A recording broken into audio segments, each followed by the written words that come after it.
Hello, adventurers, and welcome to the first ever MicFlayers podcast, coming to you live via the sending spell from deep within the Underdark. I'm your host, Conor O'Brien, and joining me as always is my co-host, Martin O'Dwyer. Good evening, good evening, good evening. How are we doing? I did not hear you, Martin. Did you say something? Because... Oh dear, I might need to move my mic up a slight bit. I said good evening, good evening, good evening. How are we doing? Immediately having technical issues. This is... Oh, and the power went 5 minutes ago as well. This is just, we're meant to have a podcast. Yeah. I think these are signs in the universe. We can edit around How are you getting on? How are you getting on today? Good. I'm very much excited to get started and actually start talking. I'm currently messing with my mic to try and turn it more towards my face. Cool. But yeah, other than that, pretty great. Pretty good. Yeah, just super excited for stuff we're going to talk about today and in the future and just everything that we can do right now. I'm just super down for this. I can't wait. Coolest. Martin, you and I are two fully grown adult men who spend an awful lot of our time playing make-believe. Is that correct? Very much so. So, yeah. Almost exclusively. Oh, that's pretty much all we do. I go to work, I wake up, I go to work, I come home, I play Dungeons & Dragons, I go to sleep, repeat. Or I talk about it, or I write about it, or now we talk about it while recording ourselves talking about it. The obsession is growing, I would say. Yeah. So, Martin, you and I have been playing Dungeons & Dragons pretty much. Actually, I'm pretty sure all of our time playing Dungeons & Dragons, more or less, has been with each other, either as both as players or as player and DM. I have played one game of D&D that you were not involved in. We have a real variety of experience here. Oh, totally, completely. Yeah, really wide-reaching, or far-reaching, I should say. Well, you and I have been playing together for quite a while. Like I said, both as players and as Dungeon Master and player. How long have you been playing Dungeons & Dragons, Martin? I think about 5 years. Yeah, because I think I started just after I finished college, I think. When I started working full time, it was shortly after I started working full time. I got into that. Would have been about 2015. So 5 years, which is mad. A long time. It doesn't feel like it at all. It just gone. And yet I can still so clearly remember everything involving me and my character. Probably because I'm still technically playing the same character. But it's just there's nothing there's few things in my life that I remember as needlepoint accurate as the shit that happens in our D&D games. Oh man, I wish growing up, my life would have been a lot easier if in school and college and stuff, I could remember half of the detail I can remember about engineering or German or anything like that as I could about the make-believe sessions that we hold in our collective brains about paladins and rogues and wizards and monks that can punch fire and all this sort of crap, fighting mind flayers and dragons and whatever else. Yeah. I have an insane ability to remember all of this stuff, which is not most of the time isn't even written down. We're just talking about it. Whereas I can read a book multiple times and not remember the content of it. Oh man, absolutely. It's mad. Particularly with the detail you go into, I'm sure we'll talk about it at some stage, maybe today, maybe later, on a different episode. But the detail that you go into with your own world building, and this culture is based off here, and this is why this place is named this way, and this naming tradition. It's I'm always just super impressed by it, because that is kind of not really how I do it. I don't go into that level of detail, and I'm just wow. Well, first of all, thank you very much. Second of all, I definitely think we want to have probably a few, because I think between the two of us, the two worlds that we have, because we both run separate homebrew worlds, I think we could probably talk for quite a while about the content, even just snippets of content from our own worlds. And thirdly, you absolutely go into that level of detail. I've played in games that you've run, and I'm oh, I'm here. I'm in this fantasy world. So I totally think that you absolutely put in a fantastic level of detail and creativity in your homebrew. Martin, in the words of the hit alt-rock band from the 2000s, All American Rejects, I think we should move along. And I want to ask you a question about Did you plan that before the podcast, Conor? Yes, I did, Martin. I wanted to ask you about a new book that has come out. Easily probably I'm going to say the biggest. I'm going to say the biggest expansion that we've gotten for 5th edition, which is Tasha's Cauldron of Everything. Probably, I would say a close runner-up is Xanathar's. That gave us quite a few subclasses. 100%. But Tasha's has just been a wealth of knowledge between magic items, subclasses, even feats and new spells. And I wanted to ask you, and I'm going to tell you mine as well. Mm-hmm. What are 3 subclasses from that jump out at you? Not necessarily your favorite or ones you're most eager to play, but what did you see in the book and go, whoa, that catches my attention? Okay, so straight off, probably because it was alphabetical order, but I think you're muted, man. Son of a bitch. I've been muted for like the last 5 minutes. You know what? It's even worse for me because I'm looking at your screen and I should have noticed the little crossed out mic symbol and I didn't. I'm so sorry. Do you know what it is? I bumped my spacebar,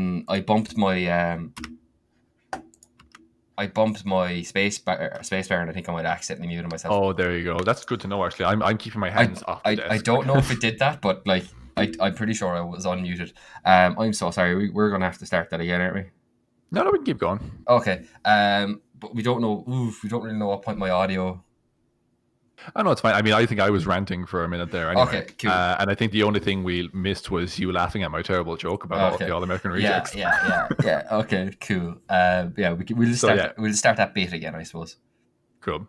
So yeah, in this case, what are 3 subclasses for you that have just you read them and they caught your attention immediately? Whether it doesn't have to be mechanically, it can be mechanically, but it can also be from a flavor or a thematic perspective as well. Okay, so like the first one that jumped out to me immediately, and probably because it is done alphabetically in the books, was the Artificer Armor. Just the options it gives you, the level of customization. Like I remember seeing the Artificer in UA and just being like, I was like, oh, that's kind of cool, but I wasn't like super impressed with it. But even aside from the armor, just the 3 subclasses you get from it was the armor, battlesmith, and you got artillerist, battlesmith, and alchemist were the original 3, and then they just introduced the armor in this book. That's it, correct. But like all of them are like very, very cool now, and like I love the fact that as you level, you get more, like just in base Artificer. This is, I suppose, I'll actually get on to talking about why I like the armor so much in a second. But just that as you level up, you get even more magic items you can attune. I think by 20, is it 4 or 5? Yeah, your armor. I think you get more magic items as well, but I think the different sections of your armor count as different pieces. So even though you're wearing maybe full plate, your armor, your chest counts as one, your head counts as another. Even though you're wearing one item, you can add multiple infusions to different parts of it. It's very, very cool. It just gave me like super powerful, like Iron Man feelings. Oh yeah. Like Iron Man, War Machine, crazy stuff like that. Yeah. Oh yeah, this is Anthony Starkson of the Forgotten Realms, like. Yes, exactly. Yeah, I completely.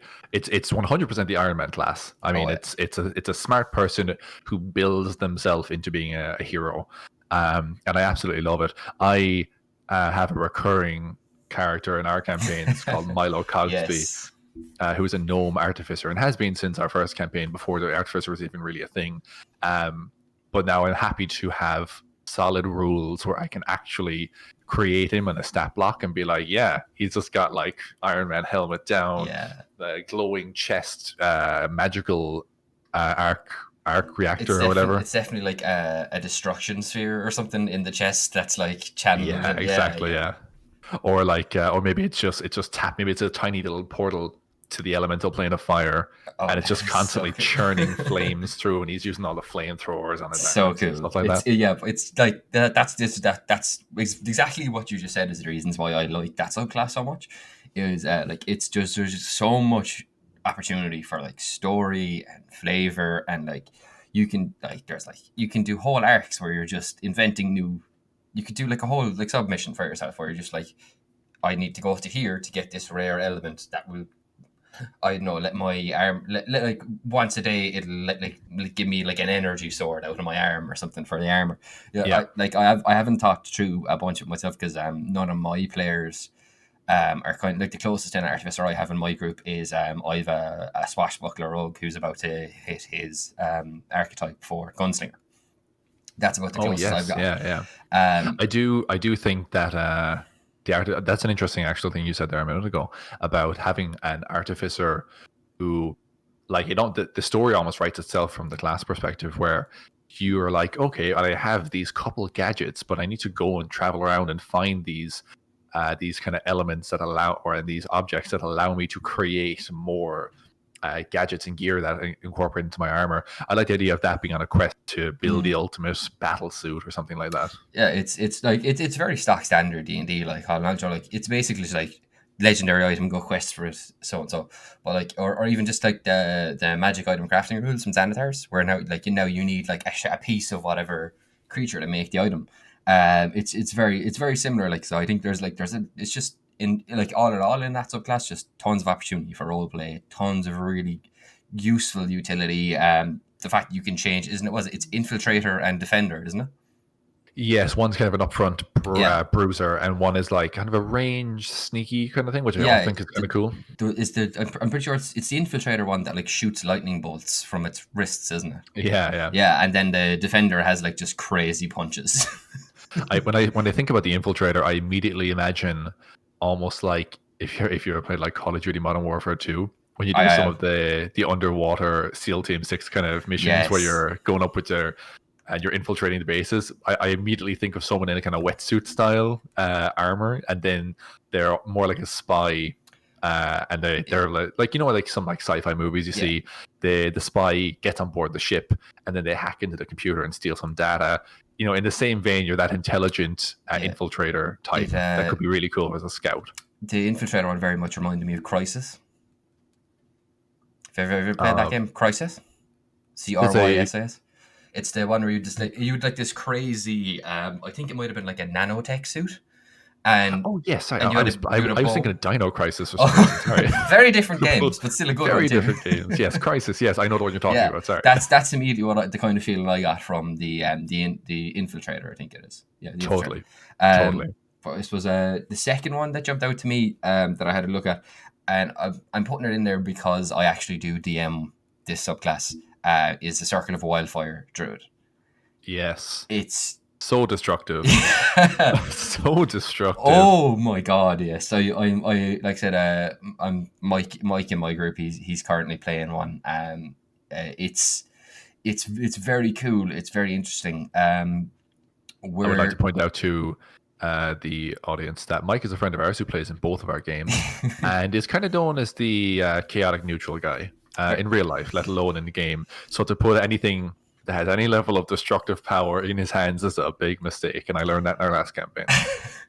They leveled to 10 after their last session there last week, and so far it hasn't been anything obscene. He did set the damage record in the turn there at the start of this arc, but that was because he used so basically before I start just telling stories from my campaign, the reasons I like the Wildfire Circle, the Wildfire Spirit is really, really cool. The fact that you can just and like as well, it's another really good opportunity for like role play and like customizing your character. So Mike is a Tabaxi Wildfire Druid, and his Wildfire Spirit appears like a house cat. Normally, we've kind of messed with it. We've kind of messed with it a little bit, in that I've allowed it to just be out and around, sort of like a familiar, but it doesn't have the functions of a familiar. You get me? He can't like see through it. He can't send it scouting. It just kind of is out and kind of just is there and plays around.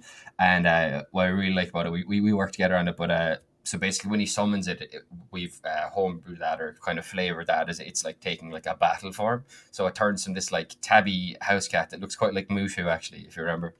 Yes, yeah. Like this little tabby ginger house cat that's like just glowing orange fire, and it like leaps forward to the point where he picks for it to appear, and this like giant burning flaming like foo dog looking version of the cat shows up, and that's kind of how we narrative it.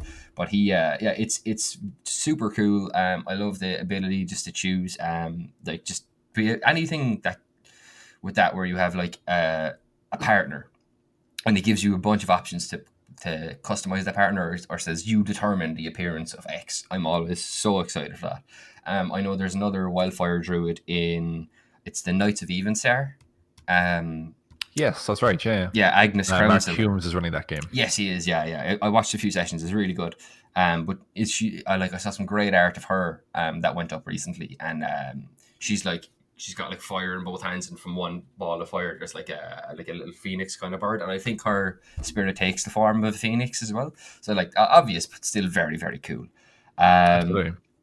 Yeah, I think there's a wildfire druid in the game I'm currently playing in. Oh yes, I have heard Gavin tell stories. yeah. This is why I say very destructive.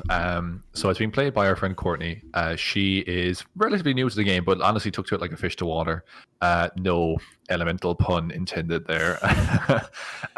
But it has been a recurring thing where, like, I think one of the very first quests in that campaign was someone was digging up a vineyard. There was the holes being discovered.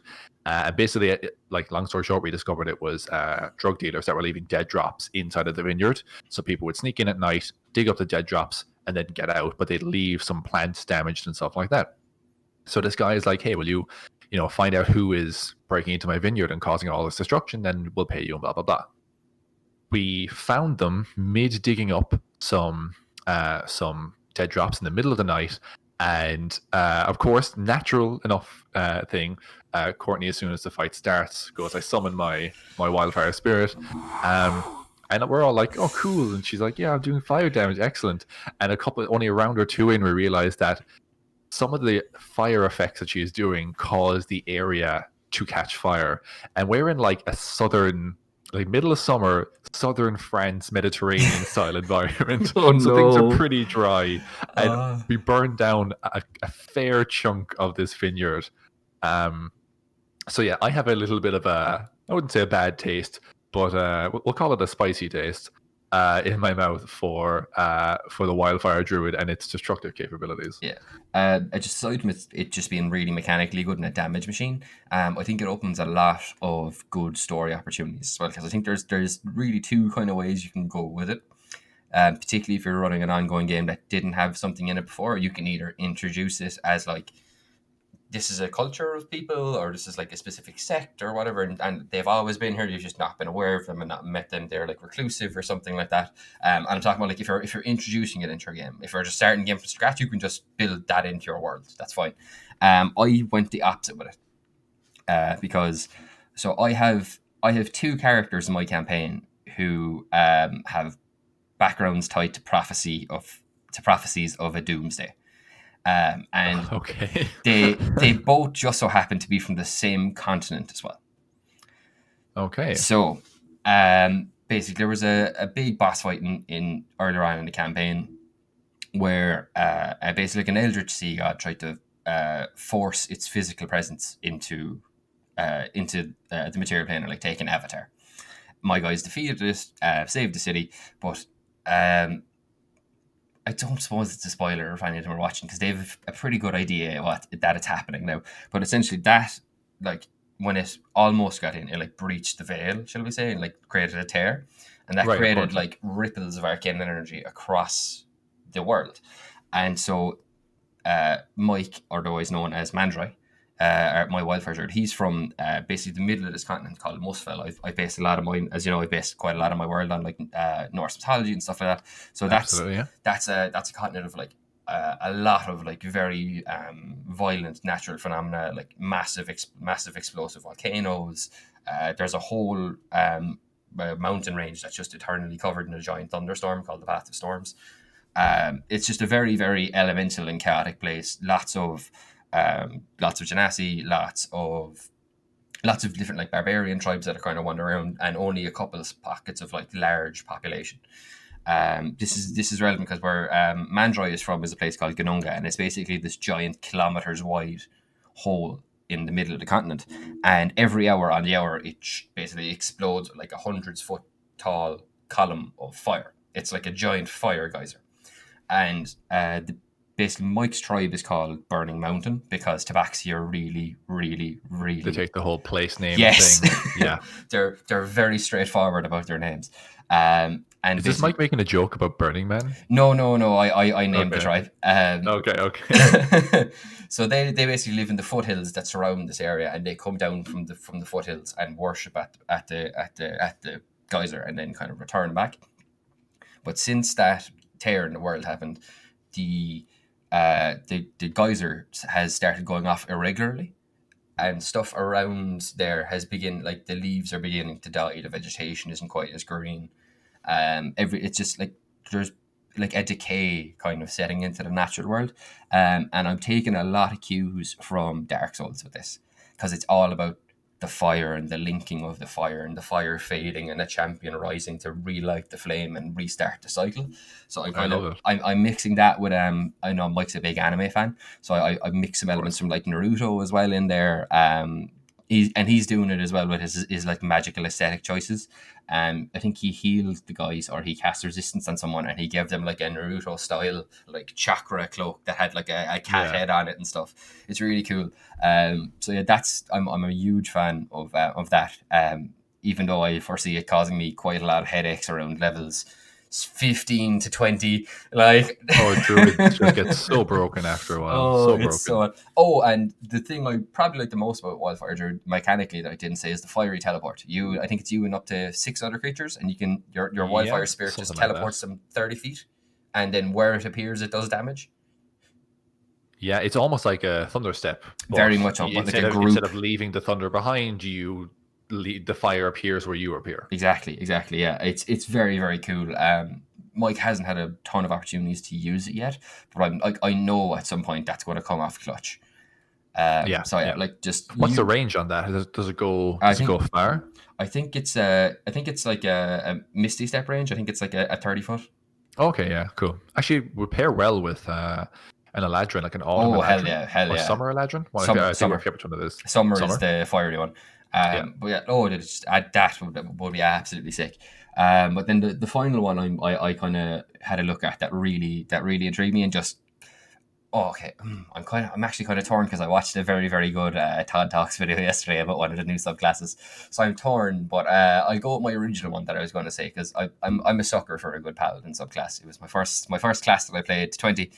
I love that character still, and it's the Paladin Oath of the Watcher, which I believe is perfectly summed up by "get off my plane." Pretty much. Fun story. That's actually my second choice. Awesome! Awesome! I love it. Do you know what? There's a few classes I kind of struggle with myself in terms of creating characters. When it comes to druids, I find it hard to break away from the I live in the wilds, I'm a nature lover, animal carer theme. And trying to make something new with that for me is kind of difficult creatively. And likewise with like paladins, I feel like even though the oaths and stuff can be very different, I've often found that a lot of them, again, you want to make an Oath of Ancients, it's pretty clear what the Oath of Ancients is. You want to make an Oath of Vengeance, it's pretty clear what the Oath of Vengeance is. Deviating from that is kind of difficult, but I love the Oath of Watchers. It almost gives me somewhat kind of Jedi vibes. I picture there being a lot of like maybe Githyanki or Aasimar Oath of Watchers, not on the material plane, but out in the astral sea, fighting demons, fighting like MicFlayers and other aberrations, and like almost being like a Galactic Rangers situation, yes. And I really, really love it. It's also just a little bit, not a lot, but it has some spells and stuff that nudge it more in the direction of the arcane as opposed to the the religious magics, the divine magics. Thank you. So it's just a little bit more arcane, and I could see myself making a good kind of high charisma, high intelligence paladin that's maybe a bit more studied, because I think it's pretty cut and clear and somewhat traditional with most paladins, especially like we'll say you look at devotion, crown, especially Oath of the Ancients. It's like you like tradition and the forest and the natural world, and and then even vengeance and stuff like that can be kind of, they have these traditional, somewhat archaic ideas behind them, but then the Oath of the Watcher is like an educated person who knows, hey, everything going on down here is small beans compared to what's happening up here, and therefore they've educated themselves like and gone kind of beyond one plane and worrying about one plane. I think I'm really hoping that Planescape is going down the pipeline at some point, and if it is, that's the paladin I'm going to play if I play a paladin in Planescape. Like Dark Sun and Spelljammers have to come along at some stage as well. People are crying out. Oh, sorry, Spelljammer. That's what I meant to say. Spelljammer is what I'm talking about. Yeah. If I'm thinking about, I'm on a ship cruising through the Astral Sea or whatever, and there's Guardians of the Galaxy style. Sorry, Guardians of the Galaxy style. Oh, absolutely, yeah. I'll be Gamora, and swords will be my thing. So yeah, I love it. It's such a great subclass, and it really caught me as soon as I saw it. I'm like, I love the idea. It pairs up nicely with Horizon Walker Ranger. Yes. In terms of theme, they're both people who watch the borders of this plane. You could build a very cool a dimension hopping campaign with the Horizon Walker Ranger. And then I'd say maybe some of the more Fey leaning druids. Yeah, Fey Wanderer is a new one. Oh yes, of course. That we got there. The Fey Wanderer. That's Ranger, but yeah. No, sorry, I meant there's the Circle of Dreams druid. Yes, exactly. Yeah, totally have a kind of bounce back and forth between the Fey and the material. Yeah, if you could build a really cool campaign that's just everyone whose kind of abilities and general themes are tied to the multiverse, and kind of build it out that way. When I read the Oath of the Watchers, I was immediately into it, because it is still it's still very much in that paladin tradition of you do not some beast from beyond the veil has come to the material plane, and it's your job to send it back home, either in one piece or two, and that's your job as a paladin. So this feels like a very natural extension of it into that, and almost more like a specification or specialization into it. When I read the actual just text of it, I had a couple of character archetypes jump into my head straight away that I just immediately went, this is promising. So the likes of the boys from Supernatural or Buffy. So Sam and Dean and Buffy, those you could class those guys pretty much extensively as Oath of the Watchers hunters, or basically Oath of the Watchers paladins. They're incredibly knowledgeable about various rites, the arcane, lore, monsters, all this kind of stuff. There's even actually, I don't know how much Supernatural you've watched, but it's on my mind because I watched the Scooby-Doo crossover yesterday. And but they have heard about this, but I have not seen it. They have an organization that's actually quite like a paladin order in it, called the Men of Letters, and they're basically these they're almost the more, so hunters are more your fighters, and then the Men of Letters are more more like your paladins. They're they've studied, they're raised, or even the likes of a Sai warrior or something like that. In that they're you're reading my mind. That's one of my other choices. That was what I was torn between with the Watcher as well. I figured you might as Jedi. But that, straight away I went that's all I want to say about it. Yeah. You're playing a Jedi. That's all I need. I don't need a lot when it comes to fighters. But if you're going to make me a Jedi, that's it. I'm done. Yeah. That's all I need. Buffy or Sam and Dean / hunters from the Supernatural universe was straight away one I jumped on. What else was there? The Oath of the Watchers. Oh crap! Witcher. Give me Witcher vibes straight away as well. Yeah, totally. Yeah. If you wanted to go something that was more official, I know that the Bloodhunter is kind of official now, but if you want something that's just printed in books, Oath of the Watcher is totally there as well, I think. Yeah. And the third one that immediately popped into my head, which I think you'll quite like, is Dr. Fate. Yeah, actually, yeah, Dr. Fate. He's basically more martial, only obviously, but... totally. But that's kind of he is not concerned with stopping a mugger in Crime Alley. He's concerned with fighting the Lords of Chaos. Those episodes of the animated series are always so cool. They just went out there, and I'm so happy they did. Well, yeah, those are my three. The what did I say? The first is the Wildfire Druid, the Watcher's Paladin, and the Armor Artificer. Those would be the three that, when I particularly the Artificer surprised me, because I wasn't expecting to be wow, this I'm into this. I was expecting to be oh, that's cool, and kind of move on, because Artificer isn't very like in my wheelhouse of stuff that I immediately gravitate towards. I'm kind of more prefer like martial classes or your Gish classes, really, the martial and the magical. Gish is where it's at as far as I'm concerned. Yeah, Gish is pretty sick. I like. Oh man, yeah. But yeah, those would be my three. So what would be your three? I've gotten two. You've gotten two already. So yeah, Ultra Watchers, for pretty much all the reasons we've covered already. Psy Warrior, I think I've often thought about how to build a Jedi, and I usually start with Monk for the most part, because I feel like that just thematically makes sense. But it's hard because then you want to use a long sword, and you think, okay, well, I got to go Kensai Monk then, but that doesn't necessarily capture all the vibes. And maybe you take Magic Initiate so you can get Mage Hand, but then you still have you still see the spectral hand, and it doesn't. It's okay, but it doesn't quite line up. You can't force choke on a Mage Hand. Yeah, exactly. Yeah. So then you get Psy Warrior, and I'm like, this is everything I've wanted in D&D for a very long time. You can defend your allies and block damage. You can defend yourself. You can slap someone with a force sword. You can do you can jump / fly. One of the abilities. Yeah. I think by 6th level you can fly. Yeah, I know it's only until the end of your round, but like it's like double your walk speed, so that's at least 60, if not more, depending on how you multi-class and or what race. For a martial class, flight is huge. To have flight built in, that's huge. It's so good. It's so good. I really love it. I just like the theme. And again, that's another one I could see myself playing in a Spelljammer if I really wanted to lean into the Jedi thing. But yeah, it's such a good class, and I like fighters. I know a lot of people say fighters are boring. I like fighters because fighters give a lot of opportunity to write in your own flavor. A lot of other races, or not races, sorry, but classes will come with their own kind of predetermined flavor, and you can tweak it. But I find fighters to be a charming blank slate, just to take and paint your own, paint your own tapestry there. Your own tapestry, that makes no sense. Tapestries are woven. But yeah, and then my third one I wanted to mention was something that mechanically is fine, but I admire from a design perspective. I've definitely said this before. One of my favorite classes in terms of the layout and the format is the Warlock. I love that you get so many options, whether you be your Pact Boon, your Patron. You get to choose your evocations or invocations, and you can swap them out as you level. And you can swap them out. I mean, like just in like 1st, 2nd, 3rd, 4th level of playing any Warlock, you get to choose your Patron, your Boon.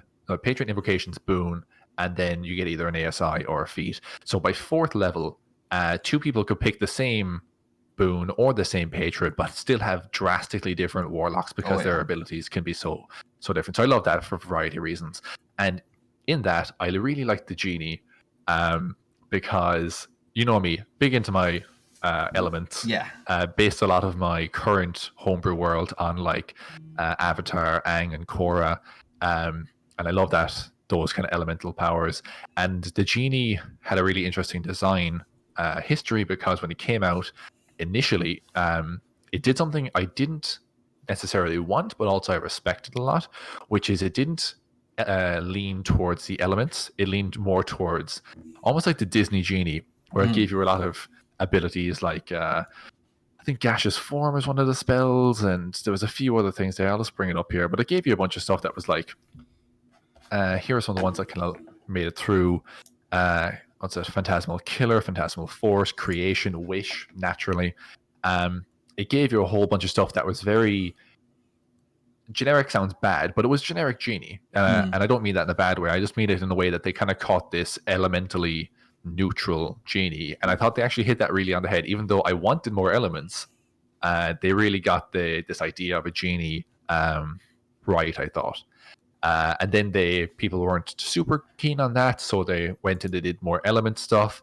And then what we ended up getting in the end was both elements and that generic Genie. So I think it captures those vibes really well. And also, I just think like it seems like I'm surprised it took this long to get Genie patrons into 5e, because it seems like such an obvious choice. When I think about what patrons you can get, I think, okay, well, what are each of the different types of monster? And what is an example of a high level one of those? So you've got like the Fiend, which is okay naturally. So demons, devils, fiends. We got an Archfiend naturally. You got very small fairies and sprites and stuff like that. Well, what's the high level version of that? You got an Archfey. they all kind of make perfect sense, you know. So for me, it was just I'm finally happy to see elementals getting their dues, I think, and having a good variety as well. Again, you get to pick from 4 different types, whether it's Dao, the Jin, I should say, Ifrit or Marid. And I love the elemental theming with it, especially for my own world. Like I said, it just fits like a really nice puzzle piece into my homebrew world. Oh hell yeah! Yeah, I hadn't given the Genie a ton of a look over. Look, I think I gave it like a quick run through. The first time I read the book or anything. Just the Genie thing. It like just thematically, it didn't super appeal to me. But that's just my own taste rather than the failing of anything to do with the subclass itself. But like looking at it now and giving it a proper look, yeah, I love you can roll a d4 to determine your Genie kind, and you get the elemental options there.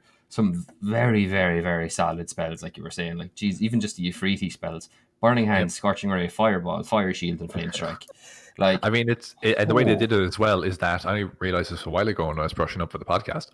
The first column where it says Genie spells, all Genies get those. Oh yeah. Because usually when it comes to expanded spell lists, you get 2 at each kind of milestone, but now it's like you get 1 Genie plus whatever your elemental Genie type is. I like it a lot. It's very it reminds me a lot of the like cleric domains or paladin notes, where you have your base paladin stuff and then you have your specific, like everyone gets these spells and then only like ancients get these spells, vengeance gets these spells, exactly. gets these spells. It just offers a lot of variety. It's really and good. For a subclass or for a class I already like, for giving a lot of choice. When you're saying, oh, by the way, here's your subclass, which you have to pick from a bunch of subclasses, now also pick one of 4 elements. And I'm like, yes, give me all the choices. Oh my god, I just saw that an urn is an option for the Genie's vessel. Yeah, oh my god, a stoppered bottle, hollowed statue. This is the dumbest thing in the world, but he only just retired this week, so it's in my head. You could play, like, if you were a wrestling fan, you could take the urn as your Genie vessel, and your Genie patron could be the Undertaker. That'd be absolutely. That'd be really cool. You're more wrestling than I am now. What would be the appropriate Genie for that? For the Undertaker? Oh god. Okay, so based on, this is the dumbest thing, and I'm so sorry, it's a tangent that I'm going on. But based on, so he has shown in canon the supernatural abilities to extinguish lights and turn them back on again, cast fireballs, and cast lightning bolts. Oh, okay, so I think we know where this is going. Yeah. So I think you'd be good with either the Genie or the Ifriti for air or fire, because does air get lightning stuff? No. Thunder, wind, invisibility seeming. Then you could either, I go for, it's going to be the Ifriti for if you want to make an Undertaker, or if you could take a hard turn and do the same thing and make his brother Kane, who's exclusively about fire, your Genie patron. But anyway, that'll be the final bit of a detour into pro wrestling this podcast will take this episode. I apologize. Okay. We'll see how long that lasts for. Yeah, we can just edit that out. On another note, Martin. Yeah. I was there, but not everyone listening was. Tell me about your first D&D character. Ooh. Okay, so I have a couple technical first D&D characters. There's one I played for entirely a session. I couldn't even tell you what his name is right now. I could. No, I can tell. I know the one you're thinking of. It's a different one. Yeah, it's a different one. Okay. So like the very first time I played D&D, I was literally just handed I think I was just literally just handed like a character sheet, and someone went, "Yeah, you're a barbarian." And I was reading it. I could not for the life of me understand the character sheet, and as well, I think this is prior to 5e, so this was either third edition or Pathfinder. Right. Okay. And I was just so confused by the whole thing. And we're back. Sorry about that one, folks. Bit of a technical fault on my end. I'm going to be calling my electrician when all this is done. So, Martin, where we got cut off, we were just talking about your first character, your first session, and how things obviously didn't go very well. Being that, it's no fun playing any game when the game isn't explained to you. If you sit down in front of Monopoly, no one's going to enjoy it. No one enjoys Monopoly anyway because everyone wants to kill each other 3 hours in. But yeah, like, no, you're never going to enjoy the game if you're just kind of if you don't know what you're doing. Yeah, so like I suppose I just give a quick recap of that just total. So like it was just very poorly explained to me. I was just handed a character. as well. Like there was like, yeah, Martin want to play barbarian. No, that is true. That is true. But you like Not cool barbarians. though. Not cool though. Not cool to assume that. I mean, you're not wrong. Oh, you're not wrong, but still, don't assume assume. it. But yeah, but it was just like I was just handed a character, and the reason I was told that it was like, here, play a barbarian. It's simple, which is never that immediately put me on the don't really want to play it. But it was just it just wasn't great, and then I think we fought some giant rats, and that was really it. And I didn't really have any. I didn't feel like I had any understanding of what was going on or value of the experience, and everyone was just super confused. So that wasn't great. But then a couple of years later, I ended up joining a group that you were in already. Correct. And we got to, I think the first session I was part of was 3 or 4 of us just made our characters for the first time. And I believe... Yeah, I don't think there was much playing went on there because from my memory, there's a character you're going to mention who you played for, I think, a single session. I did, yeah. And I don't have much memory of you being that character, if that makes sense. So I think that session we didn't play a whole lot, but we did just kind of plan out characters. I think I remember we got the characters, and then the DM was like, how do you want to be introduced? And not knowing exactly how D&D works, I was like, oh, I want to be like fighting a group of guys because, you know, I'm like a monk. And I was a black dragonborn monk. I don't think we'd leveled to 3 yet, so I didn't have my subclass. No, I don't think so. Yeah, I think we're leaning towards open palm. Oh, absolutely. That was back in the day when the PHP was all we had. So that, of course, I'm going to pick open palm. Nothing wrong with open palm. Oh, open palm's class. But yeah, I played that, and then I was like, oh, I wanted to be in a fight, and then because I didn't understand how D&D worked, you guys basically eventually arrived on, and there was a fight in the middle of the road, and it was me against 3 guys, and I was getting pummeled because I was a level 1 monk.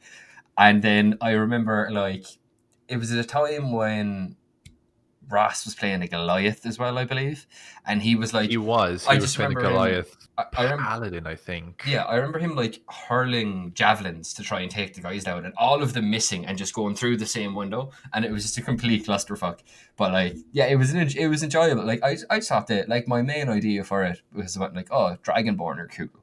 And not knowing exactly how like stats and class matched up, I went, okay, monk, yeah, like that monk would be cool. I'd be like the literal, I am the dragon from Enter the Dragon, you know. Like, yeah. And that was cool. In a way, I find that like knowing what classes and races pair, it's one thing I like about Tasha is that it kind of strips a lot of that away. It tells you can change it if you want with your, you know, obviously with your kind of DM's consent and stuff, but it makes that an official rule. But I feel like in a way sometimes knowing what races and classes pair well can be a bit of a curse, because it can be hard then to try to play against type. Yeah. But I kind of like that about that character that you played, because those are 2 classes that don't go together necessarily, but it's still made for a more flavorful, more interesting individual, you know? I think that is just a cool archetype as well, like a dragon monk. Like, of course. Yeah. That's so anime. Like it's incredibly anime. But yeah, that was sort of, so those were all the ones I played, say, as like a one-off, or like I only played for a session that was meant to be a longer campaign. Then the very first one that I played for any extended period of time, it was shortly after that session where I made my first character, I remember, and Callaghan. Shortly after that, I remember we were given the option. I think we leveled to 3, and we were given at 3. We were given the option to, if we weren't happy with the character we were playing, to change the character. And in the time since I had made the character and that session, I'd started watching this anime, Fate Zero, and it had this really cool Irish spear fighter in it. He's based off of a character from Celtic mythology, called Diarmid. Diarmid? Yeah, in the first season is Diarmid, the second season is Cuchulainn. Oh, okay, never mind. So. But he showed up, and he was just, the way the fight was animated, like, I think it was just because in my head I had the vision of like spear fighters, like Spartan, like sword, and shield and spear up and just kind of poking out. But he was doing this crazy shit where he was like spinning it around his head and slashing with it and doing all these crazy moves. And I was like, I need to make a spear fighter. This is too cool. So went ahead and made, and also then just threw in some stuff from like variant Celtic mythology. So like I went a spear fighter, and I went, oh yeah, Cuchulainn, like literally like Ireland's like greatest hero, who is notably absolutely terrifying with a spear in hand.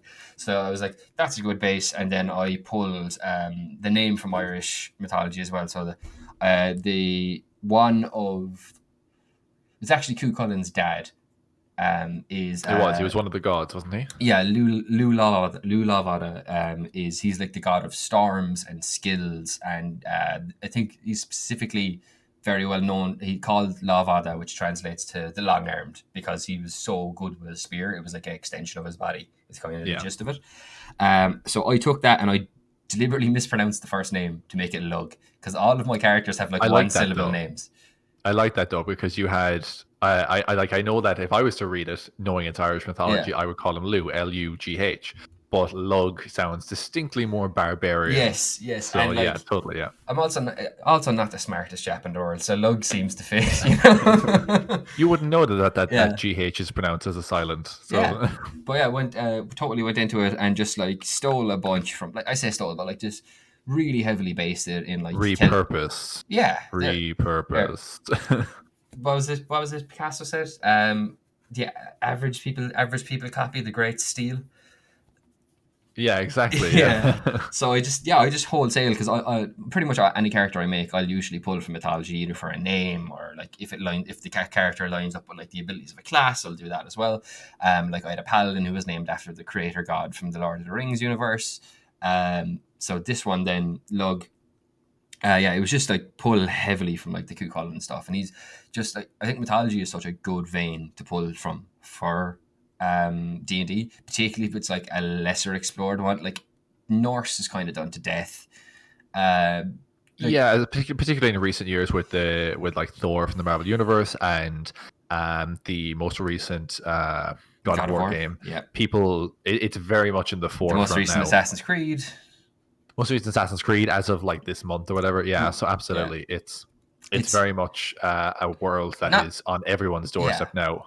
Not that it's whereas bad. Irish mythology is very in the background. Yeah, in terms of the mythologies, it's far enough down the list. There's only been a couple of films that kind of deal with it as well, and most of the ones that do it well are like animated. Like I think there's one called The Book of Kells, which is great. I think it won Oscars. But yeah, I just basically pulled a lot from Celtic mythology, and then as well, just I am at the time I still am really into tattoos, and like I kind of fused that with.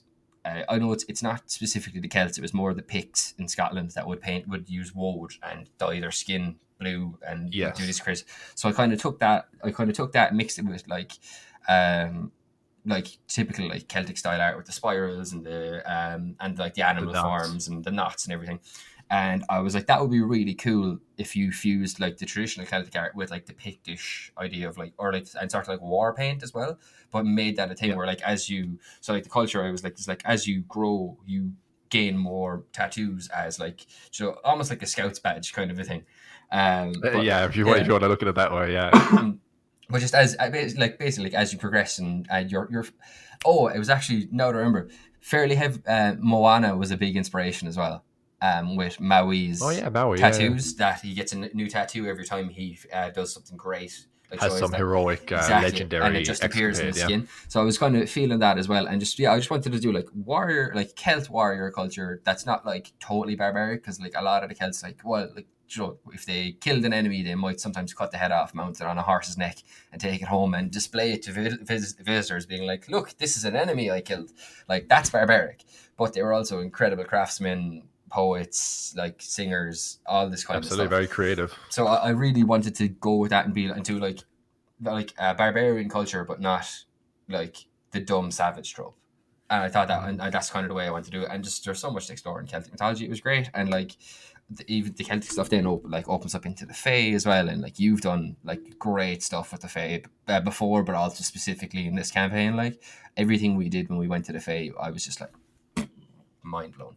Well, I think when not to linger on this too long, but when we did it in the previous campaign, our campaign 1, the stuff I did for the Fae, I just wanted it to be weird and kind of make no sense, and I pulled some stuff from like Grimm's fairy tales and stuff like that. Yeah, you had a very Grimm's vibe.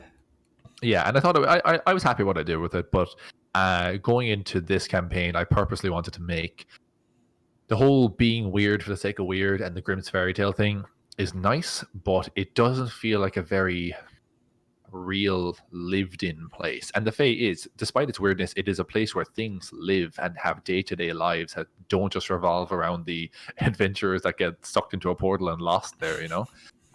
So I wanted to lean more heavily on making it a weird but ultimately believable world. Like, these are some bonkers looking creatures, and the grass is purple and the sands are black, and there's giant crystals the size of skyscrapers shooting out of the ground. But ultimately, you can navigate the world and live in the world as if like anyone else, a human from the material plane could go there and totally just be and decide to live their life there, and that'll be fine. And they'd come across some weird stuff, and it'll be alien and strange, but it's a place that makes sense to a degree. It's still strange, but it makes more sense and can be a lived in place. Back on Lug as a character, one thing I found very coincidental but very fun with Lug as a character is you started off as a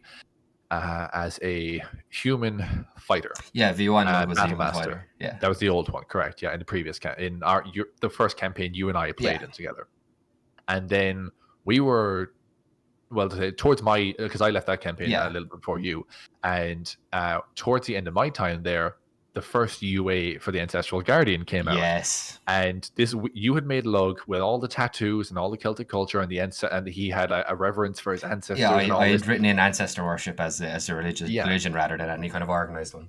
And it was so weird because this subclass came out and it was a Barb subclass, and I think you'd already taken a couple of levels. I'd taken my first Barb level. I was going to go Bear Totem. And you were going to go Bear Totem, exactly, yeah. And then after this thing came out, this UA came out, and you said to the DM, "Hey, can I play this if it's okay with you?" Because it's word for word describing this character that I made months and months and months ago, but it's almost like a 1-to-1 comparison. And then that happened, so that you played Ancestral Guardian mixed with Battlemaster, which is a really good combo. And then you decided to play Lug again in the current campaign that I'm running, and we worked in all the Celtic stuff, all the tattoos and everything. It all still fits, but you went from Ancestral Guardian from the start with this one, and then took a couple levels into Fighter. And then when you took a couple levels into Fighter, for those who aren't super familiar with Irish mythology, it was it Cuchulainn is it Cuchulainn that can basically morph his body and grow into this gargantuan he creature? Basically gets so angry that all the joints in his body twist backwards. One of his eyes shoots out of his head and dangles down his chin. The other one sucks far back in that a bird couldn't dig it out. And his hair grows, all his muscles swell. He grows huge, and his hair stands up on end, and he's got like a blood mist aura, I think, as well. And he just gets like multiple times stronger and just can't distinguish friend from foe and just murders it. Like, he killed an entire army on his own like that. And like that's so, it's hilarious to me, but I love it at the same time, because you were doing that and all of a sudden UA comes out. Rune Knight, base ability of the Rune Knight is you can just grow large as an action or bonus action. I can't quite remember, but like that's so funny that you have these characters that you are writing based on the mythology, and you'd swear Wizards had your phone tapped or something because you're designing these characters that afterwards UAs are coming out that are basically exactly your character to a T. It's just I love it. I love it so much. Lug is one of my favorite characters because, like I said it earlier on the podcast, fighters are, some people consider fighters to be bland. Those people need more imaginations, because fighters are a blank canvas that you can paint whatever you want on, and in your case you literally painted tattoos on it. I also may have taken some may have got a matching tattoo yourself. For the audio listeners, Martin has some lovely Celtic forearm tattoo. Indeed. With a dog on it as well to match my clan. For the Hound clan, yes. I think with fighters, they're not as mechanically showy as in stuff doesn't leap off the page as much as, say, your sorcerer, where you can twin spell some crazy high level spell and just like blow up like two really powerful enemies at once or whatever. It doesn't immediately go, oh, this is crazy. It's just like, the best way I think I've ever heard it was I think it was either Jim Davis or Pruitt from WebDM. And they said, fighters inflict the best status effect in the game, and that is death. He's like, you would not put anything, any even-leveled monster up against like an even-leveled fighter. The fighter will win. That's what they were saying. Now, I haven't done the maths on that myself, but when you start, like, it's a class, to kind of give my full thoughts on it, that, again, it's very much an open canvas. And I think it's a class where if you have any kind of knowledge of, or are willing to do the research into actual like warrior cultures and medieval cultures, Yeah, and absolutely. even Yeah. like mythical warrior cultures that you can pull from, and just grab bits from everywhere. Anything you think is cool that you can fit into like a thematic kind of package for your character, absolutely go for that. That's what's like mythology is huge. Like anime, manga, cartoons, anything you can think of that you can like, you see something, an element in there that's cool, you're like, I want that for my fighter. Put it in. And the great thing is, because fighters do get those extra ASIs, you can Yeah, still exactly. Yeah. start to max out your stats. Like you can still end up with like a 20 strength or whatever, or 20 dex, or even go totally crazy and go 20 strength or dex and 20 con and just be like this. Or go nuts with the feats. Yeah, Grab just all be the this feats you can and stack just tank. throw them Yeah. in there. And then with particularly with the new feats and like the weapon feats as well. Like I'm currently running a UA feat that doesn't exist anymore, which is the Spear Mastery. Spear Mastery. Yeah. Which, can I just say, to this day, I'm so surprised that all those weapon feats did not make it in. I know we got the Piercer, Slasher, and Smasher, was it? I can't remember. It was the third one for bludgeoning damage. But to this day, I'm so surprised that those didn't make it in. Those are some of my favorite feats. I think so many of them were well balanced and added new flavor and moves and stuff. I remember watching a video about these before, and I think the reason that they weren't put in was the floating modifier issue. You know, the way. Oh, excuse me. But you know the way, yeah. So for those not in the know, Spear Mastery basically gives it, if you use a spear, it'll bump your weapon damage die up by one class. So if you're using a spear in one hand, it goes from a d6 to a d8. If you're using it in two hands, it goes from a d8 to a d10. It also gives you +1 to hit with spears. And then it also gives you 2 bonus action abilities. One where you can gain an additional 5 foot of range for the rest of your turn, and another one where you can set your spear for the charge. And if a creature within 20 feet of you comes into the your range of your attack roll, you get to make an attack, and if you hit, that attack does double weapon damage. So it's quite good. But from what I remember, that's a nice versatility. Yeah, it does, and it gives you some tactical options as well, where you can bonus action to rage, and then you can walk back, and so you can't do it in the same turn you rage because that requires the bonus action. But you know what I mean? Yeah. You can action to disengage, walk back, and like if it's a melee thing that's fighting you, action to disengage from it, walk it back. You know the thing's going to come after you again anyway, so you make like some monsters are just going to come right at you regardless because they're savage or now they're hungry or whatever, you know? Or you've pissed it off, and you've pissed it off. Like literally more often. Make like action to disengage, walk back 10 feet, hold the spear out like that. They have to run up to you, and it's in your range, so that's a 5 foot square around you. So if they come around you from any angle, you can just be like, cool, extra attack. But I think the reason they didn't like it was that floating modifier, was that floating +1. I heard they don't like that because it's more similar to. Now, this is all hearsay, obviously, but from what I understand in the video I'm remembering, I think it might have been either WebDM or Nerd Immersion, and they're basically saying that like that's very Pathfinder 40 Thaco kind of thing. Yes, yeah, it's something they really steered away from in 5th edition, where they don't want things to be +2 to this, -3 to that, and all these other different things, because it adds a lot of numbers, which they, like I said, they steered away from, and instead they lean more heavily on the advantage-disadvantage system. So quite graciously, you've allowed me to keep using it, which I very much appreciate. But I really like it. I love it. I love the visual of the 2 bonus action moves, where like one will take when you do the bonus action to kind of check your spear and get ready for a charge. I visually see that. I see you with a shield like that and a spear like that, and you hunker down and you're ready for your enemy to charge you, because shield walls are a real thing. Yeah. And likewise with the extending the range, like there was a thing where like in formations, in like, you know, ancient formations, they would have a wall of shields in the front, and then the spearmen would be behind, and they would literally hold their spear at the very, very end of the spear, and they would just reach over and jab wildly at the attacking party. Really well. So it works super well. It's 2 moves, because that's one thing that 5th edition kind of lacked. I know previous editions had, where you could just do certain moves with your weapons, and it kind of gave more variation on fighters. Whereas now, if you take fighters as they are, their base in 5th edition, they can be just a little bit like, I slap this thing, I slap it again. Yeah, which is why, again, flavor. Again, part of the reason why I actually picked a spear was I didn't want to just be like, I hit it with my sword, I hit it with my sword, I hit it with my sword.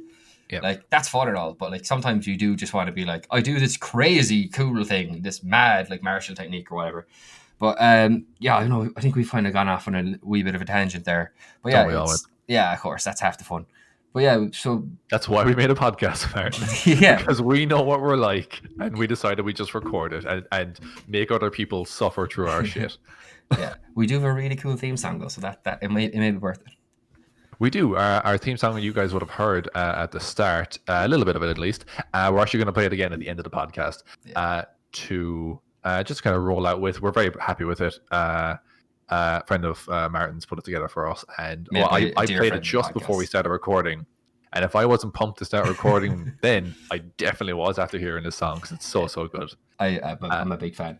But yeah, we were saying in terms of what we were saying just in terms of like fighters and stuff, the blank canvas stuff. What else did you want to talk about in that way?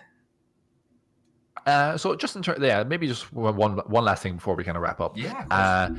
So basically, they're fighters. That was your first character. Say first couple of characters, but Lug was like your true first character that you played for an extended period of time. And now we're playing again. Yeah. Are playing? Is playing? Doesn't matter. Language. Are playing. Yeah.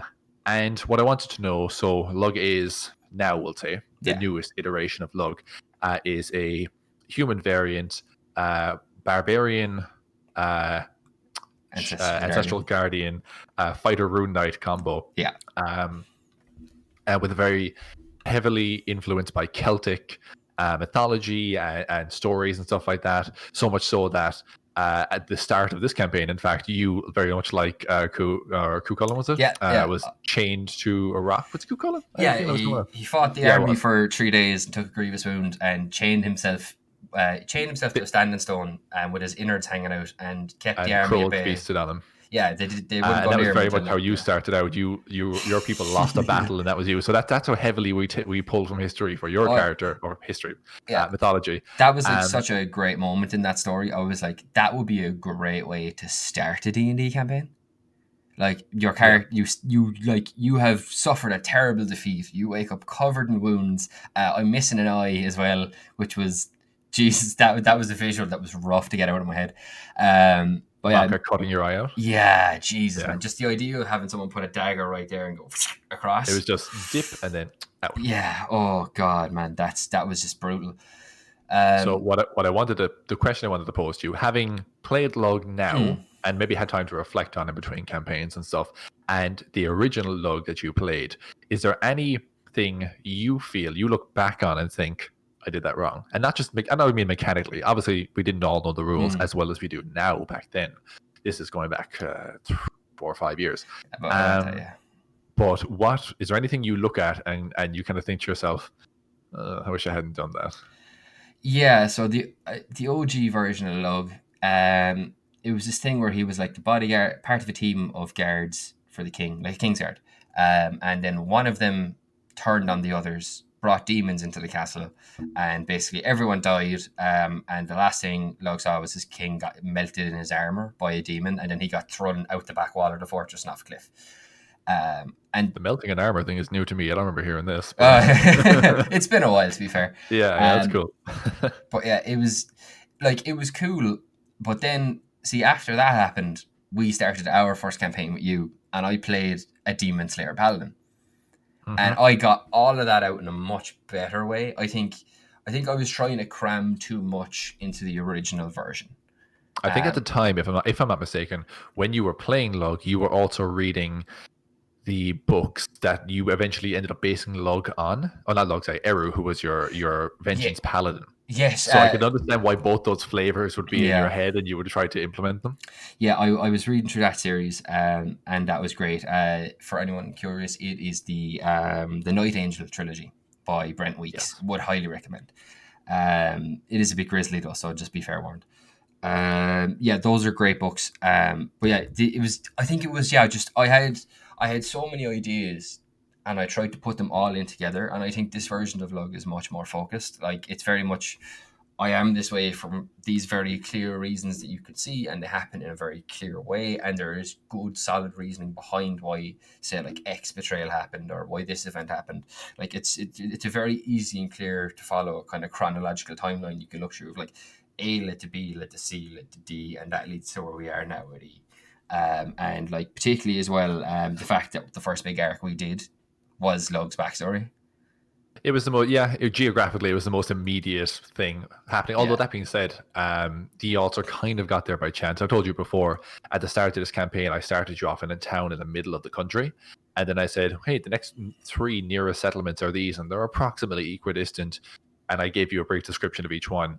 It just so happens that Rune, which is the town you ended up going to, was the one that led into your arc. I always knew that Rune was the lug town.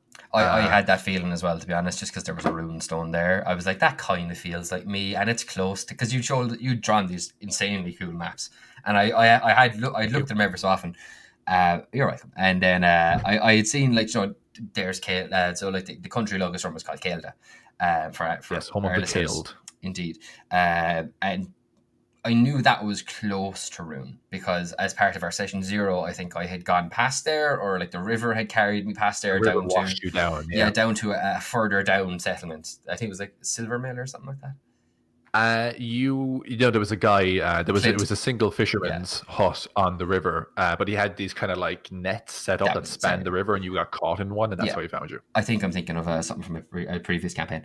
But so I kind of knew that was Silver Mill was the campaign you and I played in. I'm just remembering now. Yes. Silver Mill was the campaign you and I played in together. Yeah. Yes. But yeah, I had a feeling that was it seemed like each of the areas all seemed like good solid places to take an adventure to, but there was a distinct like, okay, so this one is the Empire, so this is probably to do with our Turtle Barbarian Wabu, because his backstory is kind of tied to that one. Our halfling Warlock Arkham, I wasn't too sure where his stuff was going, because again, by design, his story is kind of mysterious and doesn't have a lot of detail. Because it's Eldritch Horror. And then there was mine, and the guys weren't really pushed on away, and I was like, you know what, it like magic runestone that keeps monsters away sounds like an interesting thing to go look at. And I kind of just floated the idea. I was like, I think it'd be a good idea. And we ended up going there, and that did eventually then end up turning into this massive, like, huge Celtic Fae arc that we did. But it was a lot of fun. Like, and yeah, I was like, the choice was totally ours, and it was totally down to us. But I was able to kind of guess where would lead to where. Yeah, I think I told you that one of you corresponded each town, but I obviously didn't say which one. Yes, you did. And I really tried my best to not emphasize any one of them. I didn't want you to feel like I wanted you to go any particular place, because I was happy to run. I had rough arcs for what would happen in each of the 3 places in my head, and I was quite happy to go along with it. But I'm liking how it turned out, because of the 3 towns, Rune was definitely the smallest. And if we're doing a typical D&D arc, you usually start in a village, and maybe you move to a slightly bigger town, then you hit the big metropolis city. So I'm kind of happy with how it turned out. But Martin, I do believe that's all the time we have for today. Wow, that flew. that was it really crazy. Did. We're even gone over time than we intended. Yeah, that's crazy. Well, look, we've lots to talk about.